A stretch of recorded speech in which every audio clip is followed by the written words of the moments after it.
we were just trying to solve a problem for the creators, and we were trying to solve a problem for the musicians. And if they were happy, we were happy.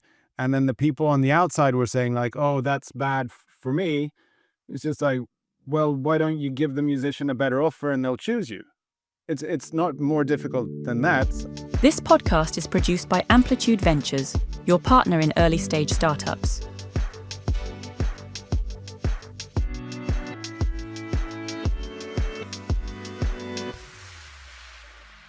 It was a great conversation with Tom Höglund from Epidemic Sound to explore how a small team challenged a century-old rights system and reshaped how creators use music online. We talk about the long, patient work behind real disruption and how that journey eventually grew into one of the world's major music companies. Try to explain to me, so you are not a founder per se, like you joined very early on. Tell me about the story, like how did you get into this? It depends on the circumstances. Sometimes I am, sometimes I'm not. But it's to give you a little bit more context. It was uh, like the entire story of Epidemic Sound came about like 15 or 16 years ago now. Like we've been building this company for a long time, and for the younger generation, it's hard to imagine a period in time where the two biggest music companies in the world were called Pirate Bay and Napster. But that was the reality in the world around 2009 or something like that. Pre-streaming, and everybody was just downloading music and pirating it and burning CDs at home, and then they were putting those in their car or their stereos at home. Like that was the music industry. It was cheaper than iTunes, which was the alternative, where you would buy either a single track or like a digital version of an album, and it was more convenient than CDs. But like you didn't have broadband on your phone. I mean, you couldn't go around listening to music and stream it and stuff. So the music industry was pretty much in disarray, and we weren't in the music industry then. But we were rather, I was an M&A lawyer doing buying and selling companies. So I was doing something completely different, but I knew even when I started that I would always want to be on the short end of the table rather than the long end of the table, being one of the consultants and telling sellers and buyers how they should negotiate to mitigate risk or to get a higher price. And it was all fun and interesting and intellectually very demanding, but at the end of the day, I didn't have a horse in any race. I was getting paid regardless, and it just really didn't make me that excited about the future of just helping other people create amazing deals or amazing companies and that kind of thing. So I would, on my spare time, which I had very little of, I would help all my friends that were trying to build companies. So I would do their shareholder agreements. I would do their licensing deals. I would do like a ton of agreements to help people build companies. And like I would get paid in vouchers at a restaurant, sometimes in equity, sometimes in a little bit of cash. Sometimes like it was always it was like whatever they had or whatever I felt comfortable charging. Like we would always find a way to make it work. But there was one repeat business where I was doing bigger stuff, and that was with my brother and this other guy, and they were running the biggest production house or the biggest like umbrella of production companies in Northern Europe called Zodiac Television. And they were creating a ton of content, and they had started talking to some music producers, and there was just a general conversation. But as we were doing more and more content, and I was helping them with more and more innovative formats of how can we actually distribute these TV shows online, I was the one looking at all the music rights all the time and just getting increasingly frustrated with like, I do not know how to license something from Sweden that can be shown on a platform that is intended to be global. Even though that the content is good enough to be global, like there were separate licenses for computers, for TV, for phones. We used a version of the internet called WAP back then, which was like just a brief parenthesis in technical development, but it was a separate license at the time.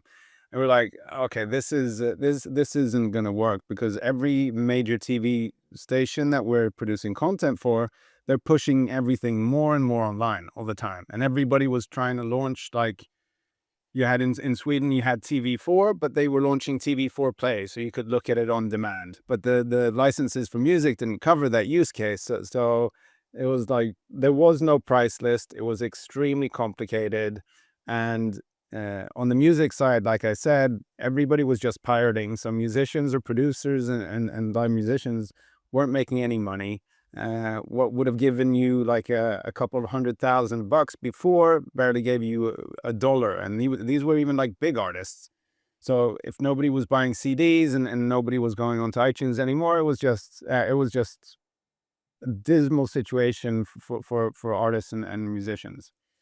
So we said there must be something here. So we went to all the collecting societies throughout Europe, and uh, eventually they actually sold this production companies like 2 days before Lehman Brothers went bust. So it was one of the like, yeah, it was it was one of the last big deals to get financed uh, just before that financial crisis hit. So they were like, okay, what do we do next? It would be fun to solve this like issue that we can't distribute music in the world through our TV shows or content or anything. Like, it's just not working. So they called me and they said, look, this is what they want to do. At this point in time, they had decided to start a company. It didn't even have a name yet. And they're like, look, Tom, we really need you to look into like this. We want to build an alternative music industry. I was like, oof, Jesus Christ, that's going to take me like 2 million euros, and I'm going to have to talk to 25 lawyers across the world.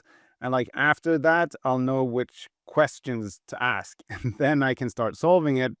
One thing that's really interesting here is, like, again, I speak with a lot of founders, and one other thing that I hate the most is when people say that, because that just doesn't happen. And like, so, now we're sitting 15 years later, and that did happen, but like, that's also really let's be honest, a fucking long shot. So like, okay, so I see, just to set the scene, like, that is a very big statement to me. And well, which one of them? Well, to change the music industry, in the Oh way yeah, that. yeah. Yeah, and it's not for lack of trying to be a part of the traditional music industry. I literally asked every collecting society in the world to say, like, look, for some use cases, it makes a ton of sense that you would act on behalf of a songwriter to collect their royalties from TV networks in Poland, radio stations in Denmark, that concert or that festival, and those kinds of things. But if you're just writing for content and it's just going to be shown on a TV show, and you're getting minimal royalties 18 months later when everything is processed and said and done, uh, or like what was happening then, if you're selling something to Angry Birds or like some online video game where you can't really pay mechanicals and performance royalties in the same way, it would be way better for the musician if they were allowed to sell a song, and then we can administer that song, and then you can administer the hits. Like, that was that was the question, and we just got a resounding no.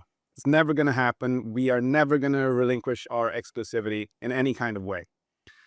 So that's when we figured, like, okay, then we need to start an alternative music industry altogether. And that was a very controversial statement at the time, because we were very alone and we didn't have Yeah, a lot of plans. and you were alone for a while, but let me just ask this question: your interpretation of why they had that sentiment at that time, like, what was the reason why they did not want to relinquish exclusivity?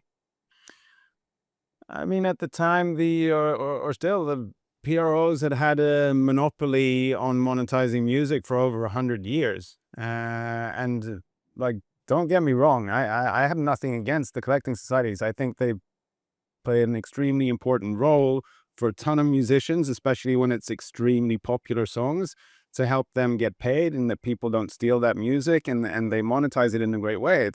It's amazing for parts of the music industry. But for the part of the music industry that we were going after, they added more complexity than they provided value. So we were like, why should anybody else be in the relationship between us and our customer if they're not actually providing value here? That was the big question. And we tried to work with them. That didn't work. So we said, like, okay, well, I can't afford to look at this because I'll have to quit my job and sit in a dark room for 2 years just to figure out which questions to ask to be able to even come close. And they said, well, actually, we sold the company 2 days ago, so here's the money. I was like, really? I was like, okay. So the next day I quit my job and I started just trying to figure out how can we build a uh, a music solution for the future where we believe that content production is not just going to be centralized to a couple of hubs like London, Hollywood, Berlin, New York, where they used to make like all the content that people watched. Like, what if in the future these digital cameras we're using like they can hold up to 30 seconds of video? What if they had a microphone in the future? I'm sure that's going to happen. But the common denominator for everyone making that kind of content is that none of them are going to be copyright lawyers. So none of them are going to be able to use music for any type of distribution. And in our vision, the user was always going to make amazing content, no matter how niche. We thought that there was going to be an audience for it in the future. If like YouTube became a big thing, if in the future maybe Facebook supported video, which it like kind of even didn't at the time, like, but if that future evolves, they're going to make this content and they're going to try and monetize it whichever way they can. They'll try to sell it to a high-end network first. If that doesn't work, they'll cut it up and put it on YouTube. If that doesn't work, cut it up even more and put it on Vine at the time. Mm, If that doesn't work, just give it away for free to build like a fan base or whatever. Point mm. being is that we need to solve their licensing issue when they make the content and then just give them full freedom to try and make money off of that. So that was like the big massive difference. Before it was always based on usage and how many copies, and like we were like, the world doesn't look like that anymore. We need to make something in Slovenia and allow them to show it to a global audience across a platform like YouTube or a website or anywhere. And they need to know that a viral hit isn't a massive risk for me in terms of I have to pay performance royalties or I have to do this and that, because I, as a content creator, I'm not going to see that kind of money that they're going to be demanding, because online video doesn't monetize as well as it would have in radio streams 10 years prior. Mm. So we were just trying to build a model that would actually work for what we thought the future of content creation was going to look like. And I mean, and that's more on the like perceived value or actual value for our customers.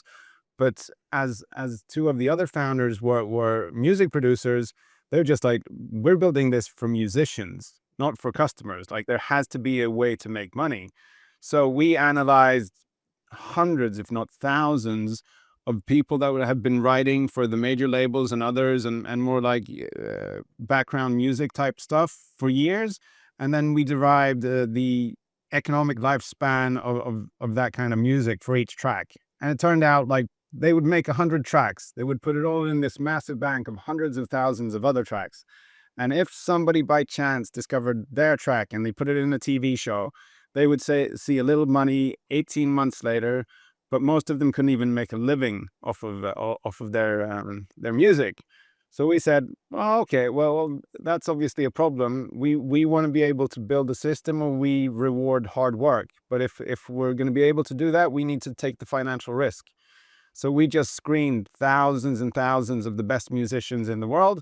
And everybody we talked to said, like, what, you're going to pay me up front and then I'm going to participate in the value created as well? We're like, yeah, that's what we want to do. They're like, where do I sign?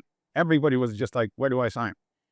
I think just to not to preempt at the end, like because we just did have Nicholas, who's the CEO of Overtune Studios, on the podcast, who've been a part of your journey as well.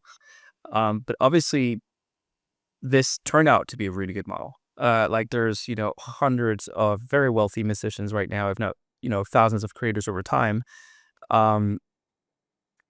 But you guys were the first ones to really do this at scale. So I just wanted to preempt that for the listeners who don't know Epidemic Sound, whoever doesn't do that. But again, I just wanted to preempt that.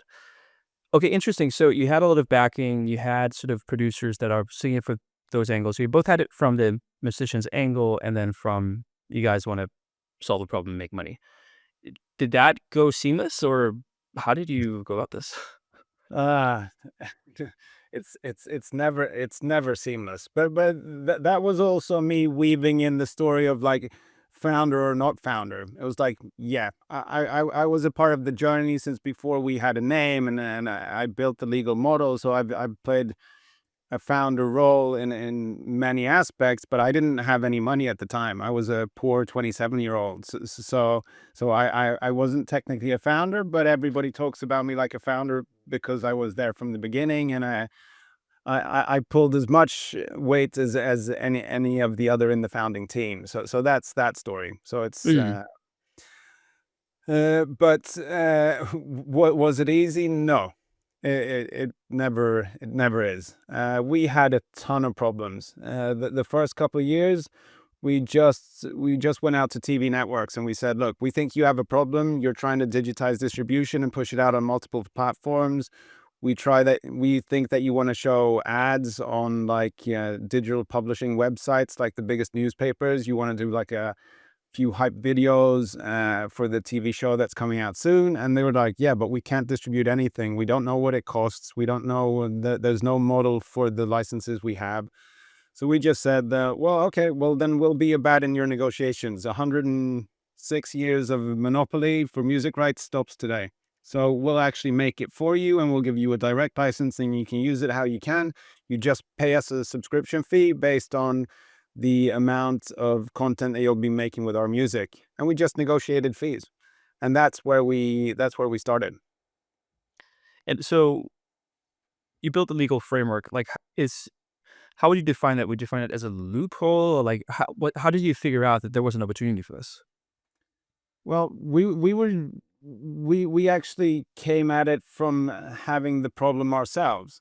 I tried negotiating so many deals and it's like it's one of the benefits with coming from a small insignificant country up north. Like Sweden is tiny and we don't have enough Swedes to watch enough content for us to be able to even recoup an investment in a TV show. So we have to go down to Cannes and sell it at me. Like we have to make it in English to find a larger audience to justify the investment that we do in any given project, which I think is also why we probably punch above our weight in terms of being entrepreneurs. I mean, Skype, Spotify, SoundCloud, IKEA, Volvo, like all these massive companies that come from Sweden, like they were made to be internationalized from the very first day because we always knew that there just aren't enough Swedes to make it profitable enough. And the new unicorns now in Europe, like Lovable, like there's so many Yeah, things. lovable, Klarna, you name it. Like Yeah, we yeah. we are punching massively above our weight, and I think it's because we don't have the curse of say the Germans or the Americans. Like if I would have had a home market of 100 people or 300 million people, and like that market is big enough to build a medium-sized company and become really successful by any metric. But if there's just 9 or 10 million people in the entire country, it's never gonna it's never gonna be big enough. So we always have a very international mindset, whatever we do, which is great. But I think that's yeah, it's the internet when it came is like an inherently global idea. No Mm. boundaries, no borders, no nothing. And that was the complete opposite of what music licensing looked like. It was which country, which medium, which restrictions. And I mean, like when the internet started out, wherever I would go, content would be geo-blocked because of the music rights. I couldn't watch state television for the Swedish state broadcaster even if I just went to Denmark. I just couldn't Mm. see anything. It was just geo-blocked because of music rights. I was like, Mm. this can't be how the future is supposed to look, can it? And we were just like, it needs to be global. It needs to be simple. So in terms of like the legal legwork we did, it was absolutely not a loophole, but it's an extremely difficult, cumbersome, and expensive route to take. So we had to think long and hard. Like, of course, that there are other companies out there that will offer similar services to what we do these days, but it's almost always that they find pre-existing music with a pre-existing right structure, and they put a wrapper on top of that, and they offer it to content creators or someone else, rather than to do what we did. We built everything from scratch, from people that were not members of collecting societies. We can prove down to which second of which day we acquired every single stem from who and which country they were in at the time of acquisition, to be able to prove that our entire library is airtight from inception of idea to register or releasing the track on our in our player. And nobody else has done that to this day because it's just very complicated and difficult. But it's what it took to be able to say that, look, we own all of this without any restrictions, so we can give you whatever license you like. Because all of a sudden, if you were an executive producer for a TV show and you wanted to make a ton of content, like hype content around it, and make the TV show and then maybe sell the format somewhere else and syndicate it to other countries, like this was the first time when we said, no, no, no, like use your imagination. Like you can do anything. There are no restrictions anymore. Just like how much can you come up with ideas to monetize, ideas to do campaigns, like you can do anything. I even did a deal with with a space company, and they said, "Sorry, worldwide rights just doesn't cut it anymore." I was like, I'll give you universe if that's if you're gonna show this up at the ISS space station. Like, do you need Milky Way or universe, or what do you need? I'll give you parallel dimensions. I'll give you anything. Like the rights model is not the problem anymore, and that's what we wanted to create. But we wanted to do it as like a ATM machine model. Like you go to an ATM machine, you just push in your card, you get some money out. Seems super simple, but behind the ATM machine is thousands and thousands of contracts that have been negotiated over multiple years to redeem that account to another account, to exchange that money into a certain currency to a certain rate. It's extremely complicated what happens when you get money out from an ATM machine, but it looks really simple up front. I think So that's what we wanted to do. I think one of the really interesting things about that metaphor with the ATM machine is obviously with a lot of talk about epidemic sounds throughout the years, a lot that has let's say caused a negative publicity is maybe the sentiment of music as a sort of something, a commodity to some degree, where even though that might not be true practically, I think the association to what you did for many people drew that emotional connection. Like these guys are just commodifying music. It's just something that, you can buy from people and sell it. And there's so I think that's really interesting because that's the sort of the pushback. When I heard about Epidemic Sound for the first time, I want to say 10 years ago, that's sort of at least how I was presented it from public perception. Um, but before we go further down that line, I think it's really important for the people who might know Epidemic Sound as what you do, but don't fully understand what was disruptive about that business model and value chain. Could you, in a very simple way, describe what is it exactly you did, and what was it that was different than anyone else? Just like in very simple statements of your model in the value chain. Yeah, I think in the traditional music industry is an industry of maybe more representation and less ownership. So you will have multiple entities. You will have a publisher that represents the composition side of any song, which is kind of like the idea, the melody, and all that, and the lyrics, obviously. And then you have the master recording side, which is usually owned by a record label. So they're actually the people that finance the studio and press record. So up until that point, you as a songwriter own pretty much everything. Once the song has been recorded, it's owned by the label in most cases. And then they will market that song, and they will try and push it out on radio and on do syncs for TV shows, and then you can be a live musician or a live artist and do a ton of concerts and festivals and that kind of thing. And when the music is used in that way, there's another set of organizations that are called collecting societies or performing rights organizations, and there's a lot of those that represents different rights and different songs. And then they go out and they send invoices to all of the TV networks, the radio stations, the concert promoters, everybody who's using music as a part of their business. And then they take an administrative fee, and then they try to distribute that money to the people who wrote the music or the people that own the tracks and that kind of thing. So what we did was we said, well, that's too complicated if you're a 16-year-old making great action sports videos on your GoPro camera. You cannot negotiate with all of these people. Even if you did, it would be too expensive, because say that you're making 4 videos a month and you can't afford to license 4 individual tracks with 10 stakeholders for every single track. So we just said, let's just make a completely one-stop shop where we own everything. There are no other rights holders, no other organizations that can send you any kind of invoice for you using this. You just need to have a valid subscription with Epidemic Sound at the point in time where you publish the video, and we will let you monetize it forever and ever. And we said, rather than trying to claw back value from things that have been done historically, there's so much being done tomorrow and so many people that would be willing to pay us a subscription fee that we can more than fairly remunerate the artists and the composers and everybody else, but we'll move all of the risk in-house. And at the end of the day, if our musicians or songwriters think that they can make more money in the traditional system, you just go there. I mean, there's no reason to stay more than that you'll follow your wallet and the lifestyle you want to have or the music you want to make. I mean, we don't even have exclusive deals.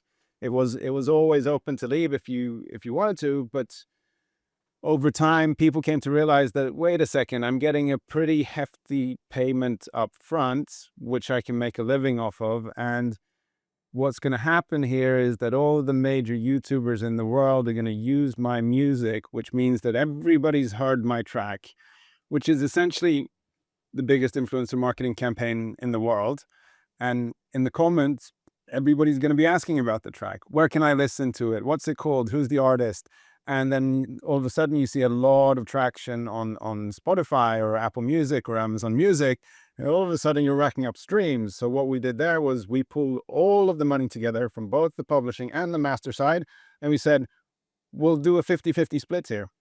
And you'll just get half of everything, which in those days was roughly 10 times better than any major label deal that you could do, because there you can get if you were an unknown artist and they were investing a little bit of money in you into producing music, like the deals weren't great. So we made them famous, and what would usually happen if you have a label deal is that you need to recoup all of the costs that the label has, like doing a marketing campaign, like the influencer marketing campaign that is just a side effect of our core business will obviously never happen. You have to pay specific people to use the music. Then you pay for all of that before you start seeing any of the royalties in the split that you have negotiated before. So like the deal was just financially so much better for so many artists. So they just stuck around. And then Yeah, because you said something interesting, like at the beginning, is like PROs and like all these rights organizations are also serving like a good purpose. Like there are really good functionalities. And I think that that's also what you were playing with, is like you have these organizations that are protecting rights for people. And that's sort of the ecosystem you're messing with. Not really directly, but at least the whole association and politics and the effectiveness. And so I think that was probably, where most of the pushback got from, I guess. yeah, But walk me through. I went to 20 conferences around the world and I presented this live, and there were just collecting societies everywhere in the audience in the traditional music industry. And I probably can't use that kind of language in this podcast, but safe to say that I wasn't making friends. They're Mm, just like, oh no, you're destroying the entire system. And it's just like, we're like, but the system doesn't work, albeit for a few very famous songwriters that are making a lot of money. For all the other people that we've been talking to for years now, the system doesn't work for them. Like they're not getting paid anywhere. They're like, these are extremely talented musicians. The rest of the music industry is broken over there because it's just piracy. And on the TV and content side, we don't believe that the future is going to be Like, not even Mr. Beast has the legal capacity to negotiate separate fees for every single track that he's going to use. No. No, that makes sense. So how did this unfold for you? Like, if we fast forward a bit and try to talk about sort of you launching this, you start operating, you start negotiating these fees with these production companies. How did that unfold, and how fast did the company grow? Well, we were just bootstrapping everything for the first couple of years. So in the beginning, we were just trying to weather the storm. I mean, there was everybody was writing about us, and a few people said that we were the savior. A few people said like we're extremely upset, and it was slow in the beginning. I think it's what's the what's the thing people usually say? Like it's surprising how little progress you make in a year, but it's surprising how much progress you make in five. Yeah. And so it didn't feel like it was going fast. And I would say my entire journey as an entrepreneur, it's never felt like a success, even though people want to tell you otherwise and you read articles in the newspaper and you see those valuations and everything. It never feels like a success. It's like a pearl necklace where each pearl represents a problem, and I just get more and more pearls all the time, and I try to solve them all the time, and it feels like you have headwinds. It's a really steep uphill climb, and like a ton of problems all the time. And then you look down, and it's like, oh, revenues are up, profitability is better, the NPS scores are up, artists are making a ton more money. A lot of YouTubers are saying really nice things about us, but it never feels like a success. And it was the same in the first days. It was just a grind. It was just banging your head against the wall, doing 4 pitches a day for several years in a row, flying to every single European country, and then first fighting a little bit with the maybe some incumbents, and then pitching to the CFOs and the head of legals for all the big TV networks. And then eventually at one point we said, look, we if if if if this is supposed to grow to anything meaningful, we need to invest more in something that scales better. And that's when we said, like, okay, we love the TV channels and then the networks, and they're all our clients, but we need to focus on what we think the future is going to be, and the bet's going to be YouTube. I mean, it's like it's mostly cats and fart videos, but like it's getting better. It's like it's going to be a real thing.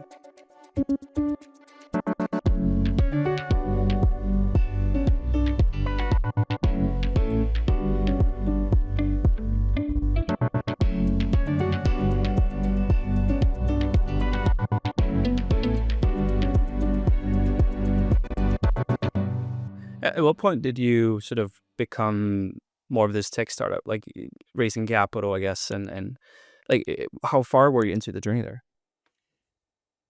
The first capital that we took in was from Creandum, known from these days from the biggest early investor in Lovable.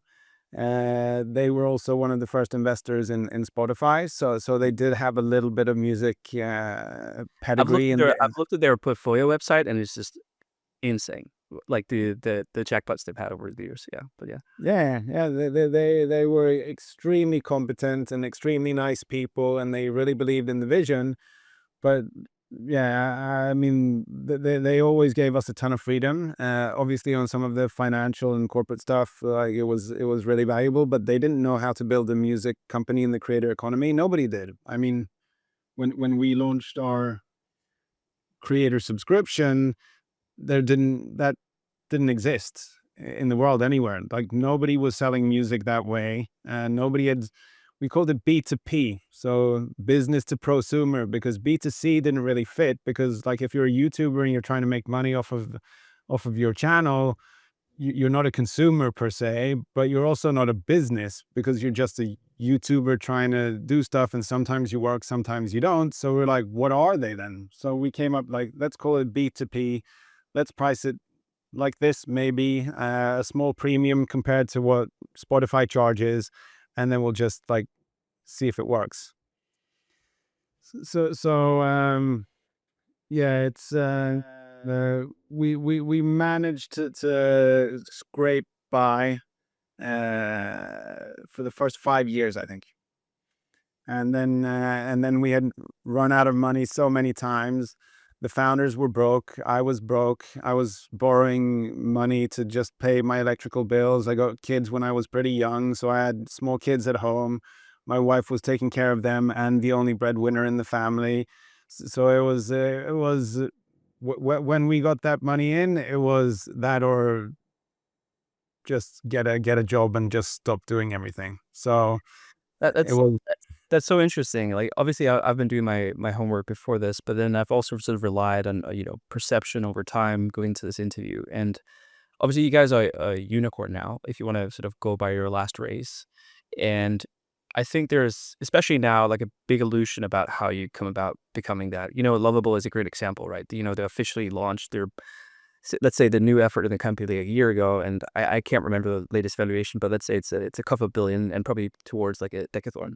So I think there's a very misunderstood notion about how these companies become those companies. And 5 years of that struggle, and also hearing that your brother and the founders also had a successful exit before. I think you have this automatic assumption that, yeah, we definitely hear that it's hard and it's a struggle. But like to the point you're describing where everyone is broke, I think that's surprising to many. Oh Did you yeah, go it through was. it before? We never had explosive growth. I mean, like I said, we've been around for 16 years now, and we've had. If you look at the revenue charts, it's like literally like this the entire way, very even. No, like a little bit of explosive growth during COVID when everybody was home, but the only thing that happened was that we took like 2 years worth of growth for the first 6 months, and then it tapered off, and then there was a little downwards, and then it went up again on the exact same trajectories. So it was always just how can we deploy our revenues back into the business as efficiently as possible to continue to build this company. That was always the thing. So there was no high salaries, no fancy travel, no business class, no nothing. We actually had the opposite. We had a competition who can stay the cheapest at a hotel or a motel when we're out doing business travel. And yeah, that was actually Niklas, who you interviewed quite recently. He won that competition. He and I worked together for many years. I think he was almost stabbed at the Grand Hostel in Barcelona when he was staying there for 25 euros a night. And after that, I had bed bugs twice, so I couldn't even take my bag into my apartment. I had to burn it outside eventually after keeping it just outside. So no, it was tough. There was no money except for investing back into new employees and into technology. And well, in the beginnings, before we had the platform, we actually biked around with hard drives in our backpacks to the production companies, and we delivered them personally because we couldn't afford people to deliver them for us. So I mean, it's always been just like grit, determination, and just longevity, just keeping at it, and having enough conviction to think that it's good enough, that it's going to work. But I've doubted it many times. To be serious, is the business idea good enough? Is the team strong enough? Is the TAM big enough? All of the things you in the darkness. When you have small kids at home, especially, and you're thinking like, why did I quit my cushy lawyer job where I was making a killing, and go into this unproven industry where everything's opaque, nothing is transparent. You don't know, and try to leverage everything you have into this one Hail Mary. Like, why did I do that?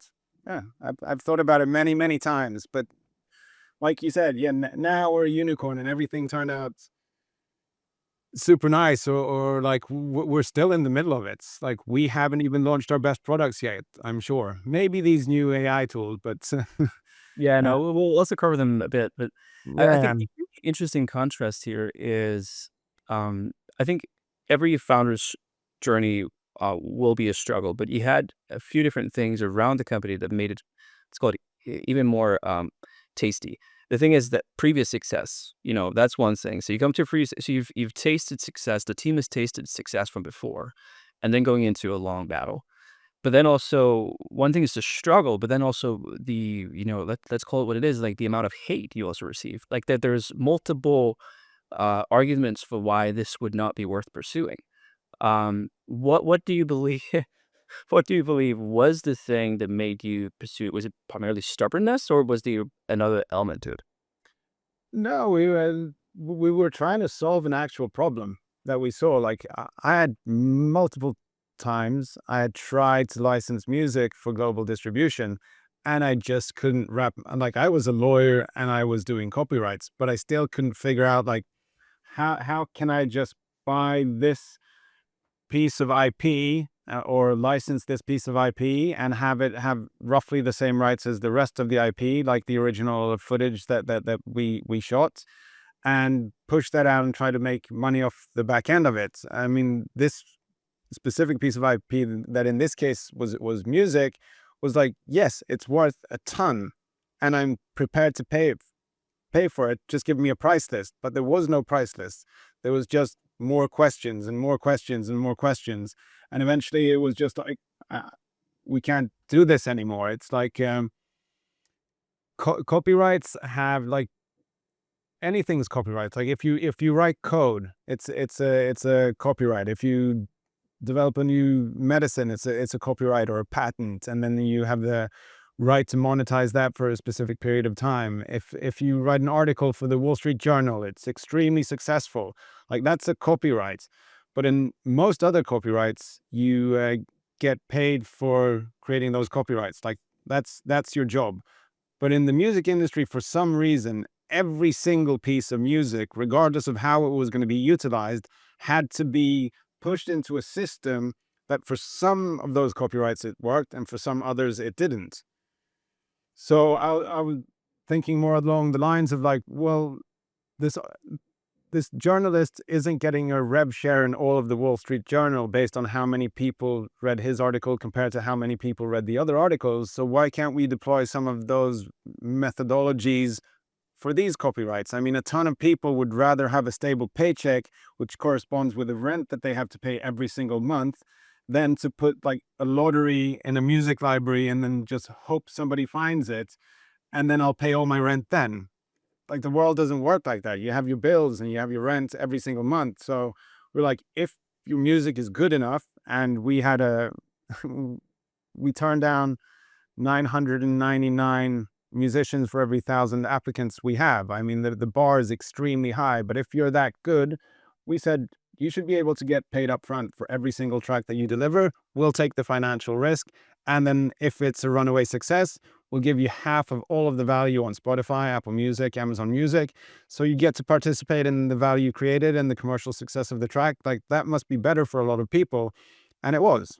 And I think the fights that we had with the collecting societies in the beginning is just natural. I mean, change is never convenient for the people that need to change. I mean, we were the change makers. So for us, we were expecting some friction and that kind of thing. And we weren't in the business to make friends and to get cushy and to get invited to the Grammys. That's never why we did it in the first place, which we, for the record, still don't, because Uh, um, so we were just trying to solve a problem for the creators, and we were trying to solve a problem for the musicians. And if they were happy, we were happy. And then the people on the outside were saying like, "Oh, that's bad for me." It's just like, well, why don't you give the musician a better offer and they'll choose you?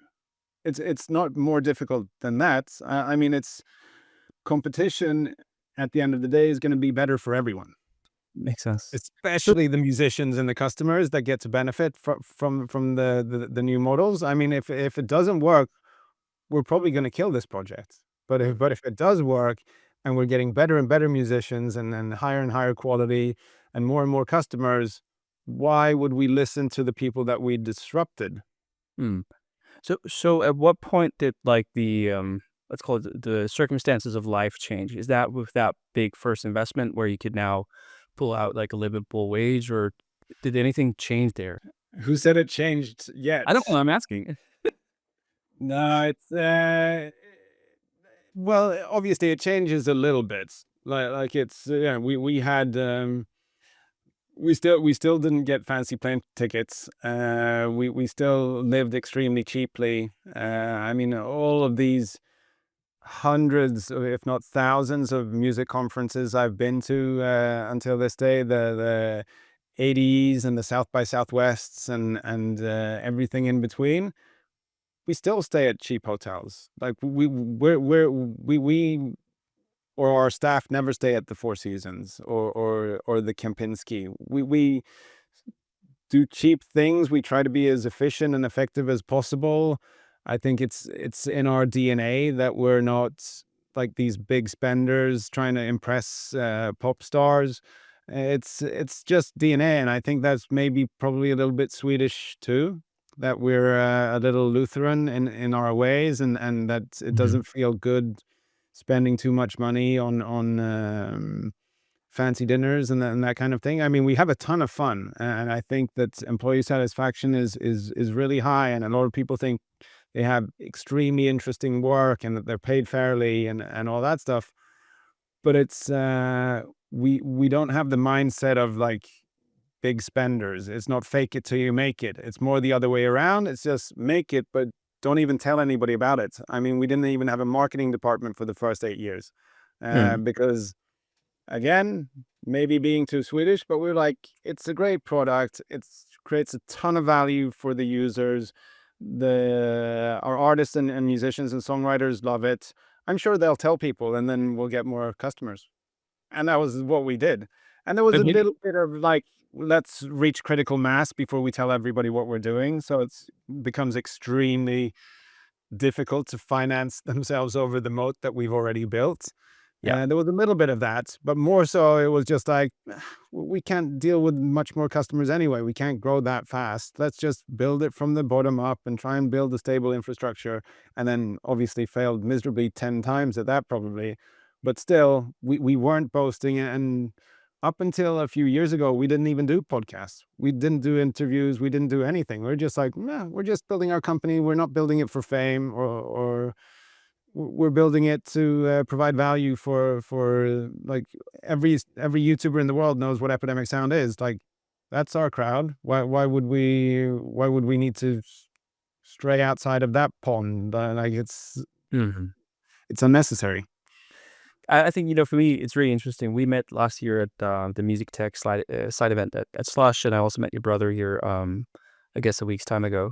And it was quite fascinating seeing him doing his keynote at at such an event where like it's a very small event, really, at a very small industry, and still taking the time to go do a keynote of that. For me, I found that, wow, that's really impressive that you guys invest the time to do this as well. I think there must also be a mentality of being present in the industry, for maybe not any for-profit intentions, and hold that whole longevity mindset. Turn out to work, and maybe to cover that briefly, did do a raise, then sort of solidifying you guys as a unicorn status as a startup. Did that change anything in your company and the way that you think, or what was that event? Well, yeah, it's you're talking about the what Like 2021 2020, raise. yeah. Mm. Yeah, exactly. It's roughly $1.5 billion US valuation at that time. And I think we were really happy to do that. I think the timing was good in terms of like how high growth companies were valued at the time. So we got a good valuation, and we could raise enough money to never have to do a raise again if we don't want to. Like really fund something expensive and expansive. It was great timing, and then the biggest new entrants were obviously Blackstone. We had already had EQT, which is the most premier private equity company in Europe, on our cap table as a majority owner even since 2017. So in terms of having extremely sophisticated owners that have a set of expectations of how reporting should look, how board meetings should be conducted, the level of professionalism that is expected from every single senior employee, I mean, it doesn't get any, there's no higher level that than th- No. than the Eh, expectations of EQT and Blackstone and the others. And we had an extremely professional board as well. So I mean, that's as high as you can get, and expectations are set accordingly. And we consistently met those expectations. And when we did, they let us build the company and continue and give us a ton of freedom in how to invest excess capital and how to deploy that in the most efficient way possible. And then, do we get bloated sometimes, like everybody else? Of course we do. Do we make mistakes? Of course we do. I've done more experiments that have failed miserably than anybody else in this company, but also a few of the projects I've done have worked exceptionally well. mm, And I think for us, it's really important to realize that defense is not an option. Like the day that we try to defend our market share, or just rest and become a hyper profitable company and take dividends, like I'm out the door like way before that happens. It might eventually happen, and it's a decision for the broader shareholder base and the board, but that's not why I came out to play. I mean, we're on the offense. I'm sure that we can build the biggest music company in the world, is what I'm aiming for. And is there steep competition and some amazing people and artists out there that are currently working with other companies? Yeah, sure there are. But like that's what I'm here to do. amazing. Well, Tom, I think we're about to round of this podcast. You've been incredibly generous with your time and telling about the story. But as you say, you guys on a growth journey as well. Like you just launched a new products. You're obviously trying to make this even easier. And with the age of AI, a lot of things are happening, and you guys need to adapt and sort of serve that to users. So what's sort of your new path with where you're taking Epidemic Sounds and the products you're developing? I don't want to roll my eyes, but I kind of want to roll my eyes. I mean, looking at AI, I think the path that we've chosen is, and please allow me to do a little rant after that, but it's like Please do. the path that we've chosen is very much that we want to increase productivity, but we don't necessarily want to replace creativity. We think that AI can be great for productiveness gains in certain parts of the soundtracking process or the music creation process, may that be, but it's not how would you say, it's not generative AI has no like value in itself. So the things that we're launching now is especially three major products that we've launched. So the first one is Adapt, where you can upload or you can use a track, and then you can change certain elements of it to make it suit your video better, which is what most people want to do. Like say that there's a trumpet, but you have a voiceover, and you don't want your voice and the trumpet to compete over the audio waves. So you just like, okay, well, change the trumpet to a piano, and you make it more dreamy, make it more metal, make it more that kind of thing. So like adapt it a little bit to more suit your needs, which means that you can adapt it, but that track will still be identified through the rights management tools of all the platforms as that track, which means that the musician and the producer and the composer and everybody still makes money the same way, but you built something highly personal. Yeah. So that changes a lot. And then you can also say, look, my video is just 132 long. Can you just like decompose the entire track and make it 132? We do that. Like it's 1 second kind of thing. And then to take that even further, we have something called Studio, where you can just upload your video, and then we'll give you a suggestion based on all of the data points that we get every single day from multiple billions of views to see what works with what kind of content. And we can even suggest sound effects and everything else. And we'll just give you a ready version straight away. So it's an extremely efficient way of working with not just music, but also editing. And then the third one is an AI assistant, where you get your personalized music supervisor for every video that you're doing, and they can give you suggestion based on like your prompts, just like what do you want to do, what kind of feeling do you want, and there's a ready-made song, and then you can just apply Adapt or Studio, and you just finish everything in seconds. And you'll get an extremely relevant sounding soundtrack, edited to fit your video perfectly, and like as fast as you can think it. Amazing. So But, you know, I for me, I've been playing around with tools for a while now in AI, and what you're describing is actually something that's not in the market. Like, it's this is not just like riding the wave. This is actually really disruptive to your own industry again. So is that something you've intentionally been pursuing for a while? Like, when did you believe that this is actually possible for us to go towards?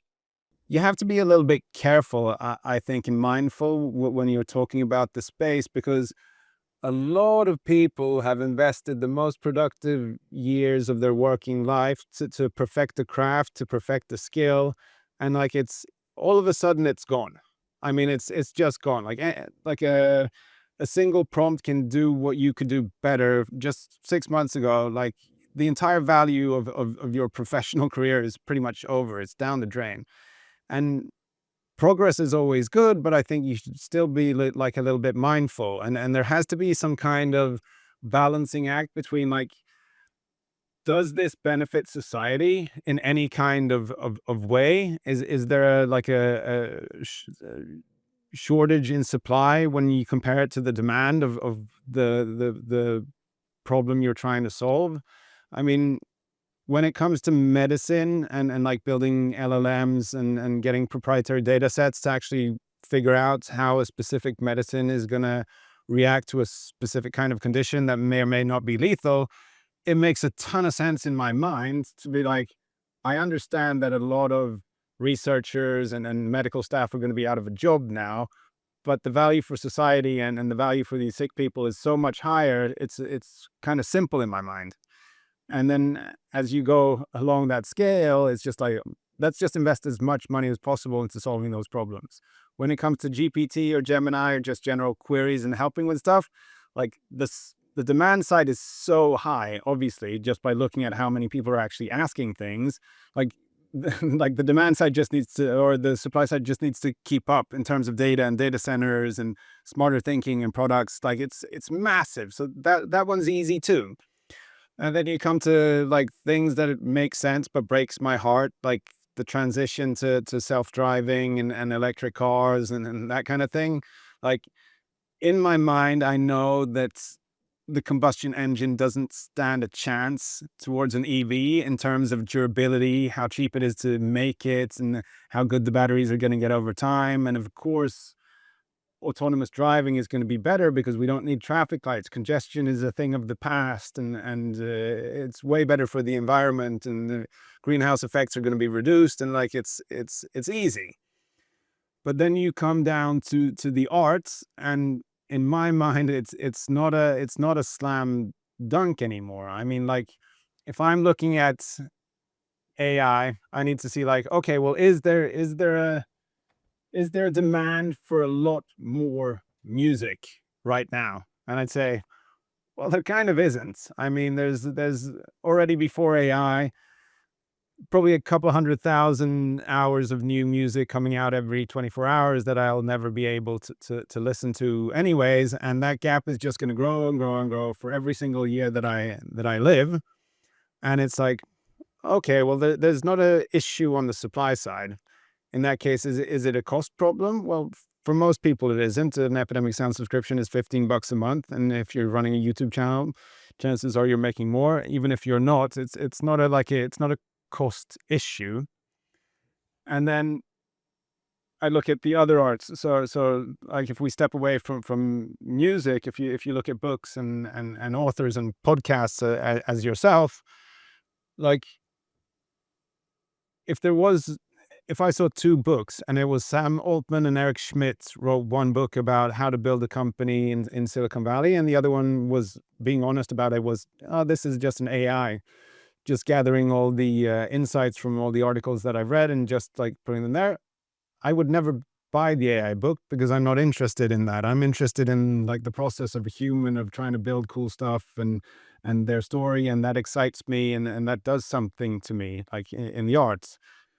Or if you look at Formula One drivers, and you say like, I'm actually not at the races, so I don't know if one of them is an AI, because if you apply the logic of generative music AI, it's just like, it's great, it goes faster, and it doesn't cost anything. I mean, yeah, well, obviously an AI generated driver would be faster and better because they don't make any mistakes and they would push the car to the absolute limit all the time. But at the end of the day, I would feel a little bit tricked that it was a computer and just a Gen AI video showing me some person that doesn't exist.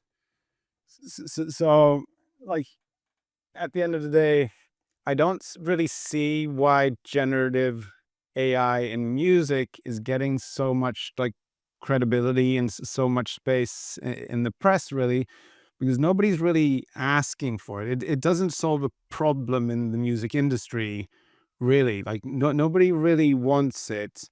And if it's not that, then it's pretty obvious that it's just a cash grab for some tech people to just say, if I just make a couple $100 million off of this, the collateral damage will be that a couple of thousands of studio musicians are out of work and they can no longer be musicians or make music or have any feasible way of making a living off of it anymore. It's like, well, then all of a sudden the balance is kind of off in my mind. It's especially if it's kind of a fair use argument, like fair use for what? Fair use for you to make a couple of $100 million, because they're all going to launch commercial versions of all the stuff that they stole from people without a license. I mean, that's the whole point of it. And they're going to sell it to all the biggest brands in the world, and they'll say like, nobody needs to pay for music anymore. We have better sitar players than sitar players themselves. So why would you pay them anything?